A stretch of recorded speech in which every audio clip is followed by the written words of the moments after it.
Cela fait maintenant 1 jour et demi que la Commission du Parlement européen poursuit ses travaux. Nous avons rencontré de nombreux acteurs, qu'ils soient cultuels, associatifs, judiciaires, économiques, politiques. Et les accusations portées contre la Hongrie d'atteinte à l'état de droit, eh bien, nous n'en avons eu absolument aucune démonstration. Pas un seul cas avéré, pas une seule preuve, pas un seul élément précis, avec une date, un coupable, une victime, absolument aucun élément. Ça montre évidemment que toute cette procédure de l'article 7 qui dure depuis maintenant des années contre la Hongrie et d'ailleurs aussi une procédure similaire contre la Pologne, eh bien, sont en réalité des opérations purement politiques contre des gouvernements qui ont le tort de ne pas céder aux exigences des technocrates de Bruxelles.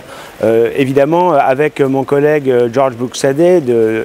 député espagnol de Vox, du groupe des conservateurs, eh bien, nous sommes là pour essayer d'établir un peu la vérité. Et nous avons pu constater ce matin, en auditionnant notamment la Cour suprême et la Cour constitutionnelle hongroise, eh bien, que eux étaient attachés à l'indépendance de la justice, eux veillaient à ne pas faire de politique et, à juste raison, n'acceptaient pas cette ingérence incessante des institutions européennes dans les processus judiciaires, notamment en Hongrie. Nous allons continuer à travailler encore pendant un peu plus d'une journée, mais ce que l'on peut dire d'ores et déjà, c'est que les 5 membres qui sont tous de gauche ou d'extrême gauche du Parlement européen qui composent avec nous cette commission, en réalité ne recherchent pas la vérité, ils ont déjà leur opinion, ils ne peuvent que constater qu'il n'y a aucune preuve sérieuse d'atteinte à l'état de droit en Hongrie, mais ça ne les empêchera sans doute pas de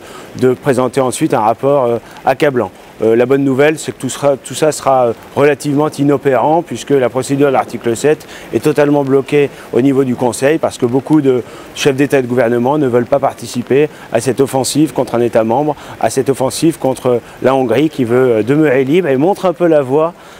pour une Europe des nations et des libertés.